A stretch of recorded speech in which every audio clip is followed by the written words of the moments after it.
The polished mahogany door clicked shut, its sound echoing the final brutal end of a life she thought was hers.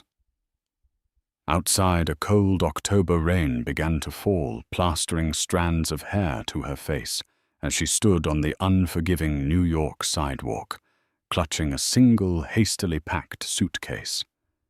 She had just told the man she loved, the heir to a billion-dollar empire, that she was carrying his child. In return, he had given her a check, a threat, and his back. Penniless, pregnant, and professionally ruined Bella Bruce was erased. But what he didn't know, what no one could have predicted, is that from the ashes of that betrayal, a revolution would be born. And just 9 months later, the entire world would know her name not as a discarded secret, but from the cover of Forbes. Life for Bella Bruce had felt like a meticulously crafted dream. At 28, she was a senior data scientist at Croft Innovations, a titan in the biotech industry. She wasn't just an employee. She was the secret weapon, the architect behind their groundbreaking predictive health algorithm codenamed Prometheus. It was her mind, her code, that was set to revolutionize medicine. And she was deeply, irrevocably in love with Julian Croft, the charismatic and devastatingly handsome heir to the entire Croft fortune. Their world was one of rooftop galas overlooking Central Park, weekend trips to the Hamptons on a whim, and dinners at restaurants where names, not reservations, secured a table. Julian was intoxicating. He saw her brilliance, or so she thought. He would watch her, a glass of vintage scotch in hand, as she mapped out complex code on a glass wall in his penthouse, a look of awe on his face. "You're a star, Bella," he'd murmur, his voice a low, possessive rumble. "My star." But the gilded cage had bars she chose to ignore. Julian's father, Alistair Croft, was a man carved from ice and ambition. He viewed Bella with the thinly veiled suspicion, a brilliant asset for the company perhaps, but entirely unsuitable for the family. She lacked the pedigree, the old money lineage of the women who usually graced Julian's arm. His mother, Beatrice, was worse. Her disapproval was a silent, suffocating perfume that filled every room Bella entered. During a tense family dinner at the Croft estate in Greenwich, Beatrice had looked at Bella's simple black dress and remarked coolly, "In our world, dear, it's not about the talent you have, but the blood you carry." Bella brushed it off, believing Julian's love was her shield. He was different. He was the future, not the past. He promised her that her work, their work on Prometheus, would be her legacy, a name bigger than any family tree. The project was her baby. For 3 years, she had poured her soul into it. Prometheus wasn't just software. It was a thinking entity that could cross-reference genomic data with millions of medical records to predict the onset of rare genetic disorders years before symptoms appeared.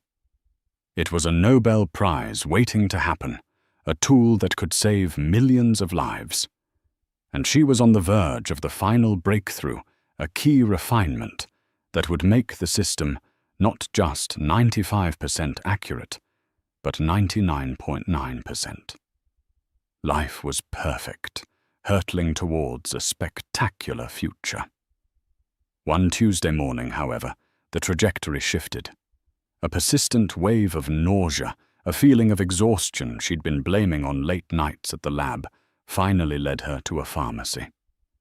In the sterile, white-tiled bathroom of her own modest apartment, the one she kept despite Julian's insistence she move into the penthouse permanently, she watched 2 pink lines bloom into existence. A tidal wave of emotions washed over her: fear, shock, but above all, a profound, heart-stopping joy. A baby, a part of her, and a part of Julian. This, she thought, would change everything. This would solidify their bond, melt the icy hearts of his parents, and transform their partnership into a family. That evening, she prepared a special dinner. She bought a tiny pair of white baby shoes and placed them in a small, elegant box. She waited for Julian to come home, her heart thumping a nervous rhythm against her ribs. He walked in, loosening his tie, a faint smell of expensive cologne and the city air clinging to him. "Tough day," he sighed, kissing her distractedly. "Dad's been writing everyone about the Prometheus launch. The board is getting antsy." "Forget about the launch just for a minute," she said, her voice trembling slightly with excitement. "I have something for you." She handed him the box. He raised an eyebrow, a small, curious smile playing on his lips. He probably thought it was a new watch or designer cufflinks. He opened it slowly. His eyes fell on the tiny shoes. The smile vanished. It didn't just fade. It was wiped clean from his face, replaced by a mask of cold, unreadable shock. He looked up from the box, his gaze meeting hers. The warmth she had always found in his eyes was gone, replaced by something chillingly analytical. "You're pregnant," he stated. It wasn't a question. "Yes," she whispered, her own smile faltering. "Julian, we're going to have a baby." She waited for the embrace, for the joyous exclamation, for the man she loved to sweep her into his arms. Instead, he placed the box carefully on the marble countertop, turned his back to her, and walked over to the floor-to-ceiling window overlooking the city. The glittering lights of Manhattan seemed to mock the darkness that had just flooded the room. "No," he said, his voice flat and hard. "We are not." The silence that followed his words was a living thing, vast and suffocating. Bella's breath caught in her throat. What do you mean?" Julian turned around slowly, his face a sculpture of aristocratic displeasure.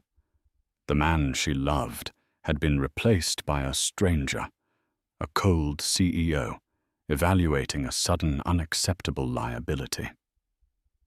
"I mean, this is not happening," he said, his voice dangerously low. "This was not part of the plan, Bella. My family, the board, the launch of Prometheus. A child now is a complication I will not have." Tears pricked at Bella's eyes. "A complication, Julian. This is our child, our family." He let out a short, incredulous laugh that held no humor. "Family? You think a baby makes you family? You think my parents would ever accept this? You were an asset, Bella. A brilliant, beautiful asset. Don't ruin it by becoming a problem." The word asset struck her like a physical blow. The foundation of her world began to crumble. "So that's all I am to you. The woman who built the soul of your company. You were compensated very well for your work," he retorted, his voice turning to ice. "And now this little situation needs to be managed. I have my personal physician, Dr. Albright. He's discreet. We'll make an appointment for tomorrow." The implication was clear, and it was hideous. A wave of nausea far worse than any morning sickness rolled through her. "You want me to get rid of it?" She choked out the words, tasting like poison. "I want you to be sensible." He snapped, his patience gone. "This is a momentary lapse in judgment. It can be corrected." Suddenly, the love she felt for him curdled into something cold and hard in her chest. A fierce protective instinct for the tiny, nascent life inside her flared up. "No," she said, her voice shaking, but firm. "Absolutely not. I am having this baby." Julian's eyes narrowed into slits of fury. He walked towards her, his presence no longer comforting, but menacing. "You are mistaken. You will do as you are told. You are not in a position to make demands. And if I don't," she challenged, lifting her chin in defiance. He stopped just before her, his handsome face twisted into an ugly sneer. Then you will have nothing. You signed a non-disclosure and an intellectual property agreement when you joined Croft Innovations. Everything you created, every line of code for Prometheus, belongs to the company. To me. A dawning, sickening horror crept over her. You wouldn't? Try me, he hissed. If you walk out that door pregnant, you walk out with nothing. Your access to the company servers will be revoked. Your name will be scrubbed from the project. I will personally ensure that no other tech firm in this country will touch you.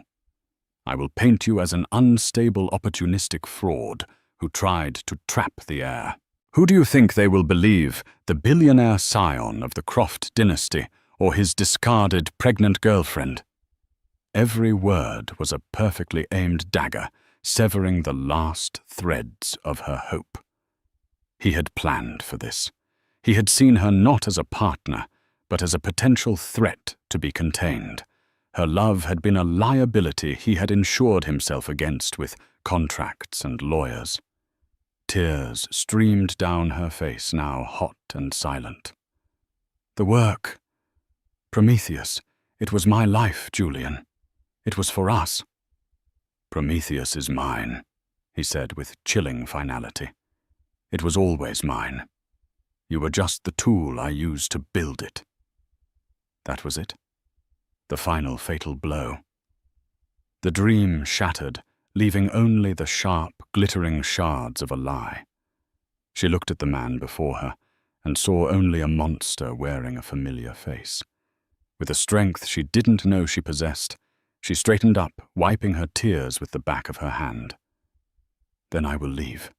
Fine, he spat, walking over to his desk and scribbling on a check from a gold-plated holder. He tore it out and thrust it at her. Here, $100,000, a severance package, for your silence and your trouble. Take it and disappear.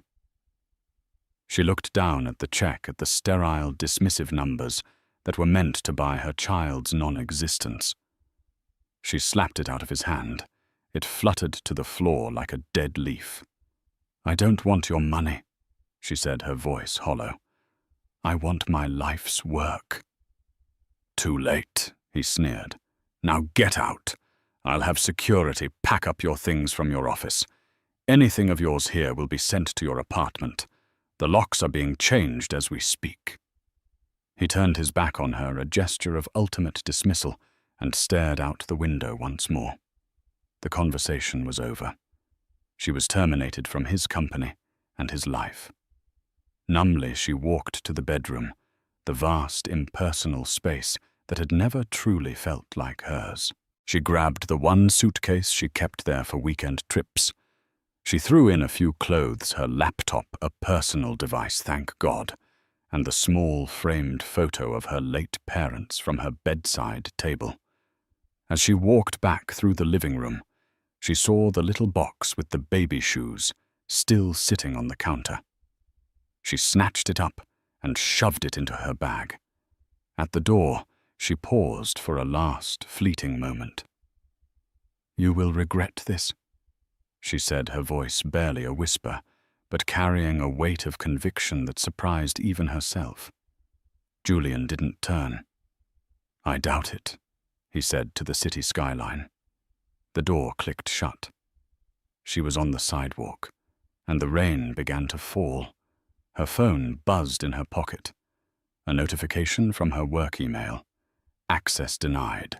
Another one from her corporate bank account. Account frozen. He was as swift and efficient as he was cruel. She was truly, utterly alone. With trembling hands, she placed a hand on her still, flat stomach. It wasn't just her against the world anymore. It was the two of them. The first 48 hours were a blur of cold, numbing survival. Bella spent the first night in a cheap, anonymous hotel near Penn Station, paid for, with the last of her personal savings. The room smelled of stale cigarettes and despair. She lay on the lumpy mattress, staring at the water-stained ceiling, her mind a maelstrom of shock and grief. The future she had been building for years hadn't just vanished. It had been a mirage all along. She was an exile. Her professional reputation, she knew, was already being systematically dismantled. Julian would be true to his word. Emails would be sent. Whispers would start at board meetings. The official story would be clean, corporate, and damning Bella Bruce. A brilliant but volatile programmer had suffered a breakdown and left the project for personal health reasons, and any attempt she made to claim her work would be met with an army of Croft lawyers and the impenetrable wall of her own NDA. On the second day, huddled in a corner of a crowded coffee shop, nursing a single cup of tea for hours to use their Wi-Fi, the full weight of her situation crashed down on her. She was pregnant, jobless, and on the verge of being homeless. Her parents were gone, and her few friends were mostly work acquaintances who would be forced to choose sides, a choice that would invariably favor the man who signed their paychecks. Panic, cold and sharp, began to set in. Her hand trembled as she scrolled through her contacts, a desperate search for a lifeline. Her finger hovered over one name, Ben Carter. Ben was a quiet, unassuming software engineer who had worked in her division at Croft Innovations. He was older, perhaps in his late 40s, a lifer at the company who had seen brilliant minds come and go. He wasn't a friend in the conventional sense. They'd never socialized outside of work. But he was one of the few people who had truly understood the nuance and elegance of her work on Prometheus. He'd often stop by her desk, not with flattery, but with insightful questions about her coding architecture. He saw the art in her science. More importantly, he was a genuinely kind man, often speaking up for junior developers in meetings and sharing credit where it was due, a rarity in the cutthroat world of Croft Innovations. He was a long shot, a massive risk. Contacting him could get him fired. But desperation was a powerful motivator. Taking a deep breath, she typed a short, simple message. Ben, it's Bella Bruce. I'm in trouble. Can you talk? She hit send, her heart pounding. For 10 agonizing minutes there was no reply. She imagined him seeing the message, weighing the risk, and deciding to ignore it. She was about to close her laptop, defeated, when 3 dots appeared. Where are you? An hour later, she was sitting in a small, cluttered but cozy apartment in Queens, a world away from Julian's sterile Manhattan penthouse. The air smelled of old books and brewing coffee. Ben Carter, his face etched with concern, placed a steaming mug in her trembling hands. Drink this, he said gently, and then tell me everything, from the beginning. And so she did. The story poured out of her, the pregnancy, Julian's reaction, the threats, the utter erasure of her identity from the project she had bled for. She spoke without crying, her voice flat, with a chilling exhaustion that was more heartbreaking than any tears. Ben listened patiently, his expression shifting from shock to quiet, simmering rage. When she finished, he was silent for a long moment, staring into his own mug. That bastard! He finally breathed the words, laced with a venom she hadn't known he possessed.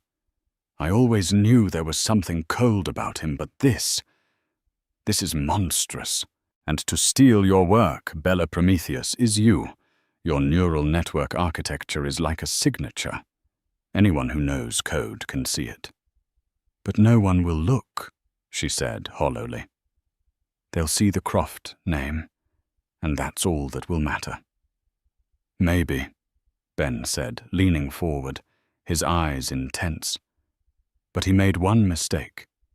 He has your code, your data. But he doesn't have your mind. He has the engine, but not the engineer. He can't replicate the spark, the intuition that makes it work. He can get it to 95% where you left it. But he'll never reach that final 5%.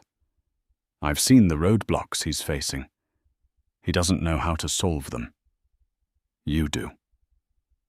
His belief in her was a tiny flame in the vast darkness of her despair.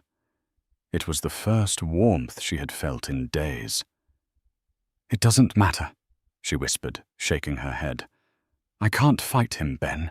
He'll crush me." "Then don't fight him," Ben said, a strange, determined look on his face. "Outbuild him." Bella stared at him confused. "What are you talking about? With what money? What resources?" "You're looking at Prometheus all wrong," he explained, standing up and beginning to pace. "You designed it to predict rare diseases for the wealthy, for the elite clients of Croft Medical. It's a powerful tool for a narrow purpose. But what if you took the core principle, your unique approach to predictive AI, and applied it to a bigger problem, a more universal one?" He stopped and looked at her, a fire in his eyes. "What about prenatal care?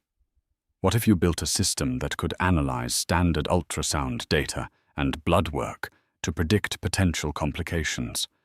Not just for rare genetic disorders, but for common life-threatening conditions like preeclampsia, gestational diabetes, or placental issues. Something that could be deployed in clinics everywhere, not just in high-end hospitals. Something affordable, accessible. Something that could save mothers and babies all over the world." The idea struck Bella with the force of a lightning bolt. It was brilliant. It used the foundations of her own work, but pivoted it in a direction Julian would never think to look. It wasn't about fighting him for the past. It was about building a better future he couldn't touch. For the first time in days, a flicker of her old self returned, the innovator, the problem solver. The data models would have to be completely rebuilt. She began, her mind already racing. The algorithm would need to be retrained for a different set of biomarkers, but the core architecture, it could work. "Exactly," Ben said, smiling. "He stole your last project. Let's make him a footnote to your next one." He gestured around the small apartment. "Look, it's not much, but I have a spare room. The sofa pulls out. You can stay here as long as you need. I have some savings enough to keep us going for a few months. You focus on the architecture. I'll handle the hardware, the servers. I'll be your one-man IT department." Tears welled in Bella's eyes again, but this time they were tears of overwhelming gratitude. This man, a near stranger, was offering her not just a roof over her head, but a chance. He was offering her hope. "Ben," she whispered, her voice thick with emotion. "Why would you do this?" "You could lose your job." He shrugged, a simple, profound gesture. "I'm 52, Bella. I've spent 20 years of my life helping rich men get richer. I've watched brilliant ideas get suffocated by corporate bureaucracy. What you created was the most beautiful piece of work I have ever seen. Letting a man like Julian Croft steal it and claim it as his own. That's not a world I want to live in. Besides," he added, a wry smile touching his lips, "it's about time I did something that actually mattered." In a small, cluttered apartment in Queens, with the rumble of the subway in the distance, a new company was born. It didn't have a name yet. It had no funding, no office, and only 2 employees. But it had something Croft Innovations had just lost a soul. They named it Aurora Diagnostics. Aurora, the Roman goddess of the dawn. It was perfect. It was a new day, a new beginning rising from the darkest night of Bella's life. The first few months were a grueling test of endurance.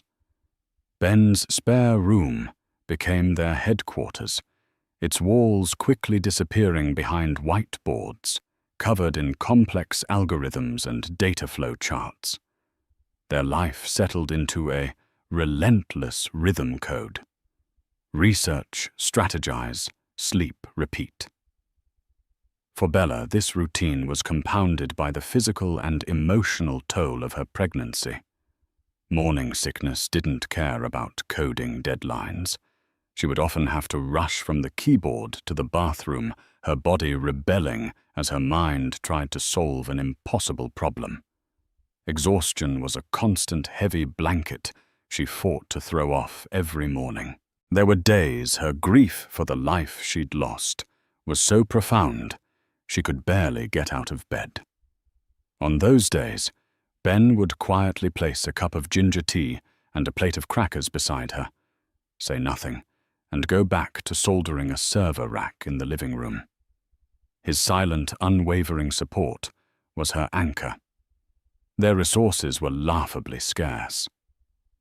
Ben cashed in a chunk of his 401k to buy second-hand servers and cloud computing credits. Their server farm was a stack of humming machines in his closet, cooled by a cheap box fan. They lived on ramen noodles, canned beans, and Ben's surprisingly good homemade chili. Despite the hardships, Bella felt a sense of purpose she had never known, not even at the height of her success at Croft Innovations. This wasn't for Julian's approval or his father's bottom line. This was for her. For her child. Every line of code was an act of defiance. Every solved equation was a brick in the foundation of her new life. She poured all her pain, anger, and hope into the work. The Aurora system became smarter, more elegant, and more powerful than Prometheus had ever been. She was building not just a better product, but a better version of herself. As her belly grew, so did the ambition of their project. She was now visibly pregnant, a fact that became a startling liability when the time came to seek funding. They had bootstrapped as far as they could. To take the next step, they needed real capital. Their first pitch to a venture capital firm, Sterling and Ross, was a disaster. Bella, now 6 months pregnant, stood before a panel of 4 men in identical grey suits. She delivered a flawless presentation, her explanation of the AI's potential both brilliant and passionate. But they weren't looking at her charts, they were looking at her stomach. The questions they asked were barely veiled insults. "What's your plan for maternity leave?" one asked. "Who will be leading the team when you're unavailable?" Another chimed in. The managing partner, a man named Marcus Theron, finally delivered the killing blow. "It's an interesting concept, Ms. Bruce. Truly. But we're looking to invest in founders who can give 110%. Your circumstances present a significant risk to our investment. We'll have to pass." Bella and Ben walked out into the cold afternoon air, the rejection stinging more than she had expected. It wasn't just about the money. It was the dismissal of her as a professional, the reduction of her identity to a single biological fact. They faced the same thinly disguised prejudice at 3 more firms. The world of venture capital, she was learning, was a boys' club, and a pregnant founder with no corporate backing was the ultimate outsider. Doubt began to creep in. They were running out of money. Ben was starting to look tired, the financial strain showing in the lines around his eyes. One evening, sitting amidst the clutter of their makeshift office, Bella broke down. "Maybe they're right, Ben," she sobbed, her hands protectively cradling her belly. "How can I do this? How can I launch a company and have a baby at the same time? It's impossible." Ben stopped what he was doing, knelt in front of her, and took her hands. "Listen to me, Bella. What you're doing is not impossible. It's extraordinary. That baby, he said, his voice soft but firm, is not your liability. It's your why. It's the reason Aurora exists. Don't let those empty suits tell you who you are. They invest in patterns. We're creating something new. We just need to find someone who's not afraid of the future. His words reignited her resolve. They changed their strategy. Instead of targeting the big traditional VC firms, they started looking for smaller, more progressive angel investors, particularly women who had broken barriers themselves. Ben's research led them to Dr. Iris Thorne, a retired biotech legend who had founded her own successful company in the 80s when it was even harder for women. Now a philanthropist and angel investor, she was known for backing disruptive ideas and underrepresented founders. Securing a meeting was nearly impossible, but Bella wrote her a long, heartfelt email detailing not just the science behind Aurora, but the story of its creation. To their astonishment, Dr. Thorne replied, "Your science is compelling. Your story is even more so." My office. Friday, 10 a.m. Dr. Iris Thorne was a formidable woman in her 70s with sharp, intelligent eyes that missed nothing. Bella, now nearly 8 months pregnant, stood before her and gave the pitch of her life. She didn't hide her pregnancy. She embraced it. "The men at other firms see this," she said, gesturing to her belly, "as a risk. I see it as my primary use case. I am my own target market. Every day I live with the questions and fears that millions of expectant mothers face. Aurora isn't just a theoretical project for me. It's personal. It's a promise to my child that I will do everything in my power to make the world safer for them and for every child." When she finished, Dr. Thorne was silent for a full minute.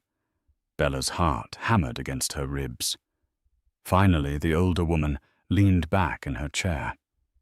"The fools," she said, a slow smile spreading across her face.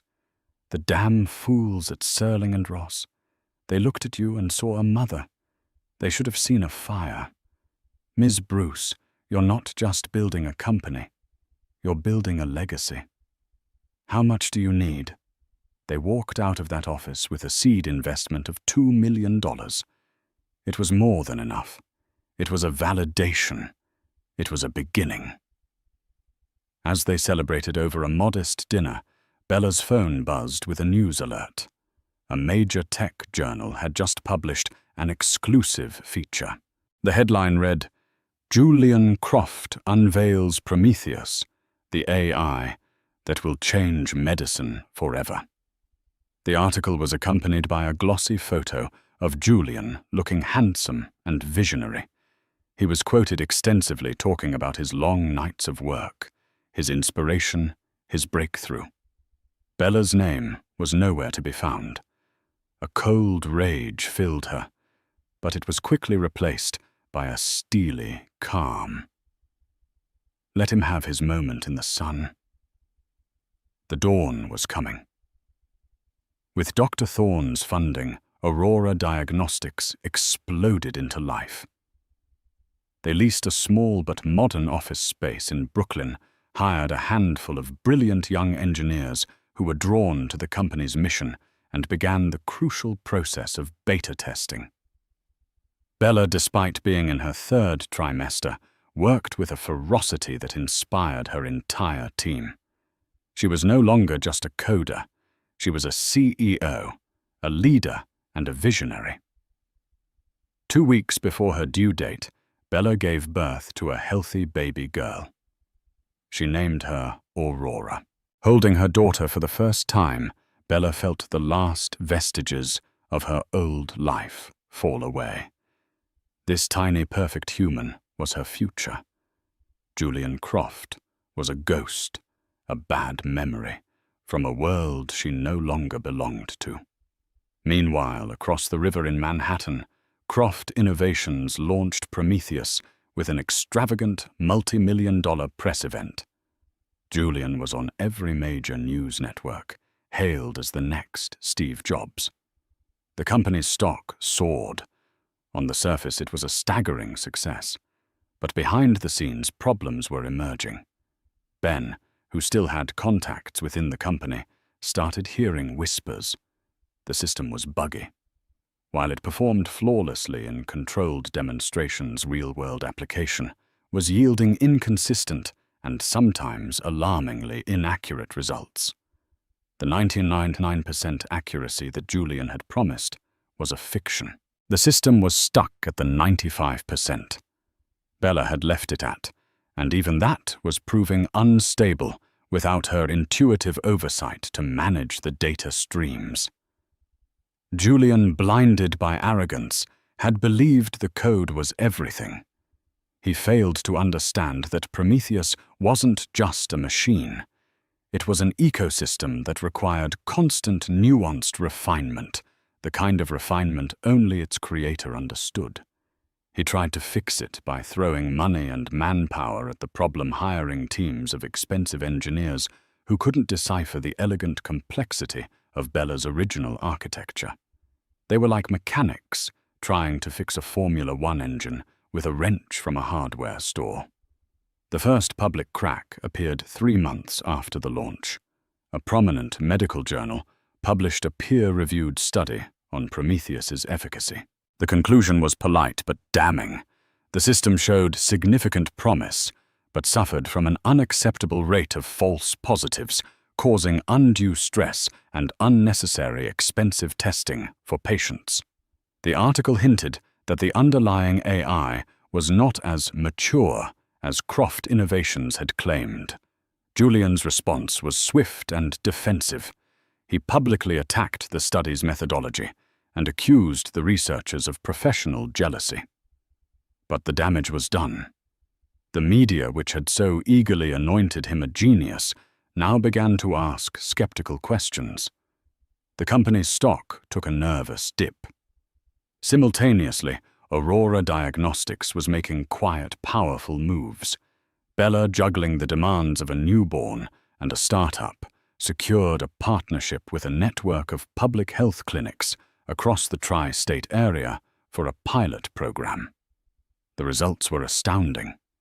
The Aurora system focused on prenatal care was identifying high-risk pregnancies with an accuracy rate of 99.7%. It was catching potential issues weeks, sometimes months earlier than traditional methods, all from standard non-invasive procedures. It was saving lives. One of those lives was the baby of a freelance journalist named Chloe Russo, who happened to be part of the pilot program. Aurora had flagged a high probability of a rare placental condition that her regular OB/GYN had missed.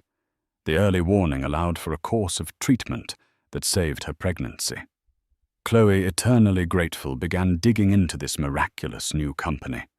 What she found was a story far more compelling than a simple tech breakthrough. She found a brilliant, driven female founder, a small, passionate team, and a mission to democratize healthcare. She pitched the story to her editor at a major online magazine. The article, titled "The Aurora Dawn, A New AI is Quietly Revolutionizing Prenatal Care," went viral.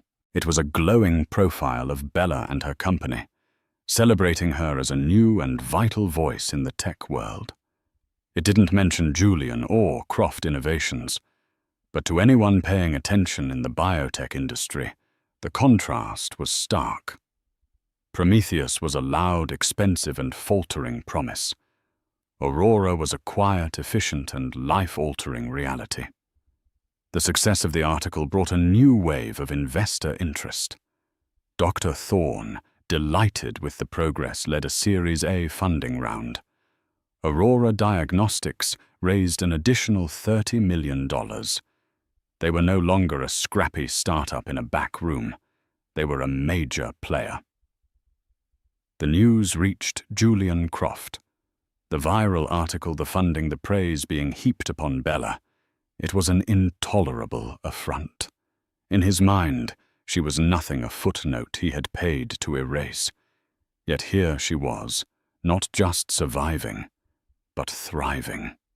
And her success made his own struggles with Prometheus all the more glaring. His arrogance curdled into a venomous rage. He couldn't accept that she had outmaneuvered him. He couldn't admit that he had failed where she was succeeding. And so, like all cornered tyrants, he chose to attack. He called his legal team a pack of the most ruthless lawyers in New York City. "I want to sue her," he snarled into the phone. "I want to sue her for everything she has. She built that company on a stolen idea. My idea. I want you to destroy her." The lawsuit landed like a bomb. A courier delivered the thick packet of legal documents to the Aurora Diagnostics office. The headline on the front page was audacious: Croft Innovations versus Aurora Diagnostics. Bella Bruce and Ben Carter for intellectual property theft, breach of contract, and corporate espionage. The claim was breathtaking in its dishonesty. Julian alleged that Bella, during her time at Croft, had secretly siphoned off the core concepts of Prometheus to develop a competing product. He claimed her entire Aurora system was built on a foundation of stolen proprietary code. He was using the very NDA and IP agreements she had signed to try and crush her, twisting them into weapons against her. His legal team filed an immediate injunction, seeking to halt all of Aurora's operations. The news media, smelling a David and Goliath battle, spiced with personal drama, descended into a frenzy. Julian's PR machine went into overdrive, painting Bella as a vengeful ex-girlfriend who had used her intimate access to steal trade secrets. It was a classic misogynistic narrative, and for a frightening moment it seemed to be working.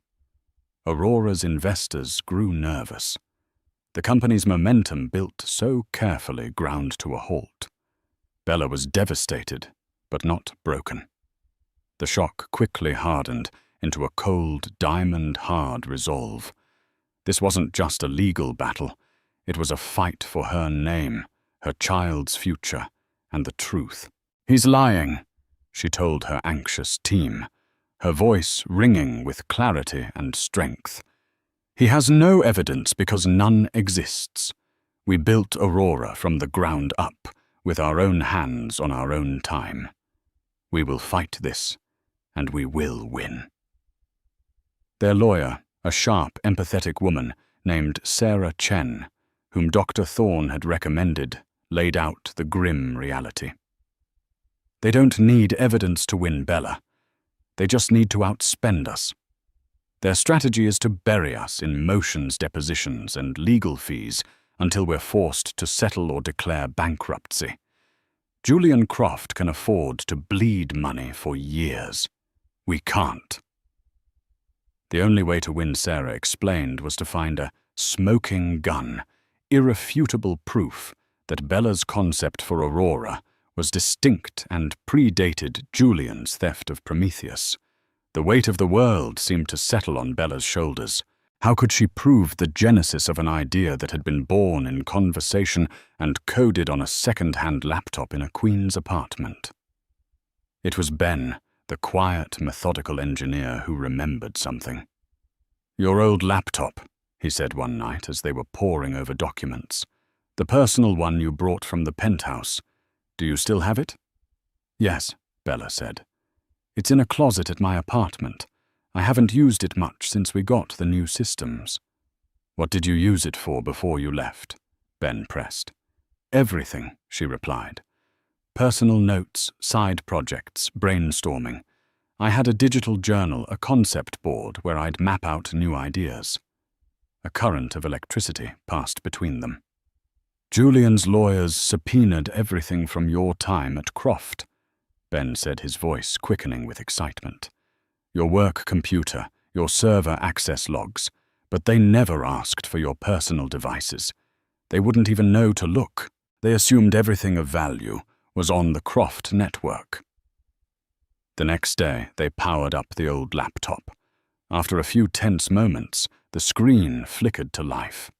Bella's fingers flew across the keyboard, navigating to a folder labeled Sketches. Inside was a file named Lullaby Concept. She opened it. There on the screen was a detailed mind map, a web of ideas and preliminary code architecture. It outlined a predictive AI focused on prenatal care. The central node of the mind map was a question: can we use predictive analytics to protect mothers and babies? A better way, and in the corner of the file, 2 pieces of irrefutable digital information. Date created. June 12th. Date last. Modified September 30th. 4 months before Julian had thrown her out. 3 weeks before she had even known she was pregnant. The idea for Aurora, born out of her pure scientific curiosity, had existed long before the breakup, long before the supposed theft. The name of the file itself, Lullaby, was a poetic testament to its purpose. This was their smoking gun. The deposition was held in a sterile, intimidating conference room at the offices of Julian's law firm. Julian was there looking smug and confident, flanked by 3 stone-faced lawyers. He had spent the first hour regurgitating his prepared lies, painting Bella as an unstable, emotional woman who had stolen his life's work out of spite. When it was Sarah Chen's turn to question him, she was calm and methodical. Mr. Croft, you claim the core concept for a prenatal diagnostic AI was a secondary application you were personally developing for the Prometheus project. Is that correct? Yes, that's correct, Julian said smoothly. It was in the very early stages. Ms. Bruce was privy to those discussions. Sarah nodded, then turned to her associate, who placed a laptop on the table, its screen facing Julian. I'd like to present Exhibit A. This is a file recovered from Ms. Bruce's personal laptop, a device never connected to the Croft Innovations Network. Can you please read the file name aloud for the record? Julian squinted at the screen. His composure faltered slightly. It says, Lullaby Concept. And can you please read the date created timestamp for the record? Julian's face went pale. He stared at the date, the color draining from his cheeks. June 12th. June 12th. Sarah repeated her voice, cutting through the silent room. 4 months before you terminated Ms. Bruce's employment, this file contains a detailed architectural plan for a prenatal predictive AI, a plan that bears a striking resemblance to the Aurora system. Since this file was on a personal device and predates your alleged discussions, can you explain how Ms. Bruce could have stolen this idea from you when the digital evidence proves she had it months before you claim you ever discussed it? Julian was speechless. He opened his mouth, but no sound came out. His lawyers shifted uncomfortably. The trap had been sprung. Sarah Chen wasn't finished.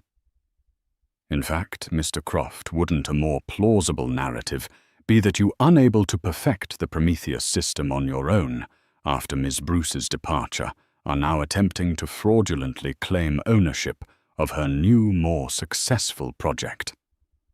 A project that is by all accounts outperforming yours in every metric.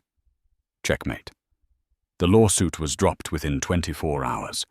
Julian's lawyers, facing a clear case of perjury and malicious prosecution, scrambled to make it all go away. But the damage to Julian was done. The story of the deposition, complete with the Lullaby Concept file, was leaked to the press. The narrative flipped overnight. Julian Croft wasn't a genius. He was a fraud and a thief. Croft Innovations' stock plummeted. The board of directors, led by a furious Alistair Croft, called an emergency meeting, facing humiliation and complete loss of credibility. Julian Croft was forced to resign as CEO of the company he was meant to inherit. His empire, built on a foundation of lies, had crumbled to dust.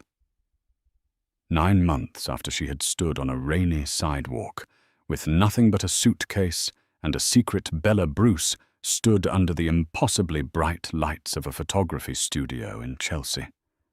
The air hummed with a quiet, focused energy. A famous photographer, a man known for his portraits of presidents and tech moguls, circled her, his camera clicking in a steady, rhythmic cadence. "Beautiful, Bella, beautiful," he murmured, his voice a low hum. "Just a little more chin up. Yes. Project Power. You are the future. Power." The word felt foreign and yet strangely familiar. She was wearing a tailored sapphire blue dress, the color chosen to bring out the fire in her eyes. Her hair and makeup were flawless. To the outside world, she was the image of serene, unshakable success. But inside, her focus was split. Every few seconds, her gaze would drift to a corner of the studio, where Ben Carter was gently rocking her daughter, little Aurora, who was starting to fuss. Her maternal instincts were a magnetic pull, a force stronger than any photographer's lens. "Let's take 5, Bella said suddenly, her voice calm but firm, cutting through the studio's hushed reverence. The photographer lowered his camera, surprised. Without another word, Bella walked over to her daughter, her designer heels clicking softly on the concrete floor. She took Aurora from Ben's arms, and the baby immediately settled against her mother's chest, her tiny fingers curling around the expensive fabric of the dress. "There now," Bella whispered, her voice losing its CEO edge and becoming the soft murmur of a mother. She nuzzled her baby's cheek, breathing in her scent. The crew watched in silence. This wasn't in the script. This was real. After a moment, she looked up at the photographer. "She's my why," Bella said, a soft smile on her lips. "This is the real power." The photographer, a true artist, saw it instantly. "Don't move," he commanded, lifting his camera. He took a series of rapid-fire shots of Bella, the powerful innovator holding her tiny daughter. One of those candid photos would become an iconic inside image for the article, a picture that spoke more eloquently than 1,000 words about her motivation and her victory. The final cover shot they chose was one of her alone, her gaze direct and confident, a universe of resilience in her eyes.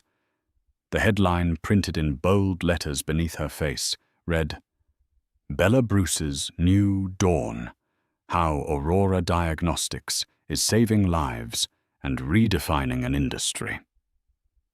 The day the magazine hit the newsstands was electric. Ben arrived at the Aurora Diagnostics office early, carrying a towering stack of them. He placed one on every single employee's desk. A cheer erupted through the open-plan workspace. Engineers, data scientists, and administrative staff gathered around Bella, their faces beaming with pride. This wasn't just her victory. It was theirs. They had all bet on her, on this impossible dream, born in a queen's apartment, and now their work was on the cover of the most respected business magazine in the world. The phone began to ring and didn't stop. It was CNBC, Bloomberg, the Wall Street Journal. Everyone wanted an interview. Investment offers poured in from the very firms like Sterling and Ross that had once looked at her pregnant belly and shown her the door. She instructed her assistant to politely decline them all. Her new life was a whirlwind, but one of her own making. The Aurora Diagnostics office was a testament to the culture she had built, a direct antithesis to the cold, sterile world of Croft Innovations. There was a fully subsidized daycare on site. The parental leave policy was one of the most generous in the industry. She led with empathy and collaboration, fostering an environment where brilliant minds were celebrated, not exploited. She knew every employee's name. She had created not just a successful company, but a good one. One evening, she and Ben stood by the large windows of their new boardroom, which overlooked the Brooklyn Bridge and the distant, glittering skyline of Manhattan. For a moment, it was reminiscent of the view from Julian's penthouse, but it felt entirely different. That had been his view, his power. This was theirs. "Do you ever think about him?" Ben asked quietly, following her gaze toward the island of titans across the water. "Sometimes," Bella admitted, her voice soft. "Not with anger anymore. More like a case study. A lesson in what happens when ego is the only thing driving you. He built his empire on sand, Ben. We built ours on a foundation of purpose." She turned to him, her expression filled with a deep, abiding gratitude. "I couldn't have done any of this without you." Ben smiled, a warmth in his eyes that was purely platonic, but profoundly deep. "You were the architect, Bella. I just helped lay a few bricks, and got to be Uncle Ben. Best deal I ever made." A week later, on a crisp autumn afternoon, Bella was taking a rare, quiet hour for herself. She was walking through Central Park, pushing Aurora in her stroller. The leaves were a riot of gold and crimson, and the air was sharp with the promise of winter. As she rounded a bend near the Volman rink, a familiar figure caught her eye. It was Julian. The sight of him sent a faint, phantom jolt through her, the last echo of an old trauma. He was almost unrecognizable. The arrogant posture was gone, replaced by a defeated slump.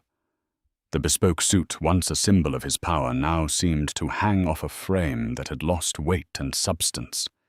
His face was gaunt, his eyes hollow and darting as if he were expecting a threat from every direction. He was staring blankly at the laughing families on the ice, a ghost at a feast of joy. He hadn't seen her. She could have turned, walked away, and left the past undisturbed. But a strange final curiosity held her in place. She stopped a few feet away, the silence between them broken only by the gentle coo of her daughter and the distant laughter from the rink. He finally sensed her presence, his head snapping up.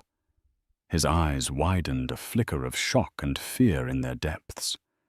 He saw her poised, healthy, serene. Then his gaze dropped to the stroller. He stared at the beautiful, bright-eyed baby, at her soft brown hair, and a familiar determined set to her chin. In that instant, the cold, hard math of his choices seemed to crash down upon him. He had traded this life, this child, this legacy for a failing project and a tarnished name. The full, crushing weight of his loss was visible on his face as it crumpled in on itself. "Bella," he croaked, his voice a dry, rusty thing. It was the first time he had spoken her name in a year. She said nothing. Instead, she reached down and gently adjusted the soft pink blanket covering Aurora. It was a simple, mundane, maternal gesture. But in the space between them, it was a definitive statement. It said, "This is my world now. This is my priority. This is my victory. You have no place here." Julian understood. Whatever he had intended to say, an apology, an excuse, a plea, died in his throat. He saw that he wasn't just facing the woman he had wronged, but an entirely new person, forged in the fire he had started. A person who no longer needed anything from him, not even an apology. He was irrelevant. With a small, final, almost imperceptible nod. Not of forgiveness, but of closure. Bella pushed the stroller forward. She walked past him without a second glance, her path leading her toward the sunlit promenade. The air felt lighter. A weight she hadn't even realized she was still carrying had lifted from her soul. Julian Croft was no longer a monster in her past, or a ghost at her shoulder. He was just a sad man on a park bench, shrinking into the long shadows of the afternoon. She kept walking the rhythmic motion of the stroller, a soothing cadence. Before her, the spires of the city pierced the brilliant blue sky. They were no longer symbols of a world that had rejected her, but landmarks in a city she was helping to shape a landscape of her own infinite dawning possibilities. Bella Bruce's story is a powerful testament to the resilience of the human spirit. It reminds us that our circumstances do not define our destiny. She was stripped of her career, her love and her security left with nothing but an idea, and the fierce, protective love for her unborn child. Yet from that rock bottom, she didn't just rebuild. She built an empire far greater than the one that had cast her out. Her journey teaches us that true innovation is often born from necessity, and that integrity is the one asset that can never be stolen. It's a reminder that sometimes the most painful endings are just clearing the way for the most beautiful beginnings. If this story of strength, betrayal, and ultimate triumph moved you, please give this video a like and share it with someone who might need to hear it. And don't forget to subscribe to our channel for more incredible, true-life stories of people who defied the odds. What part of Bella's journey resonated with you the most? Let us know in the comments below.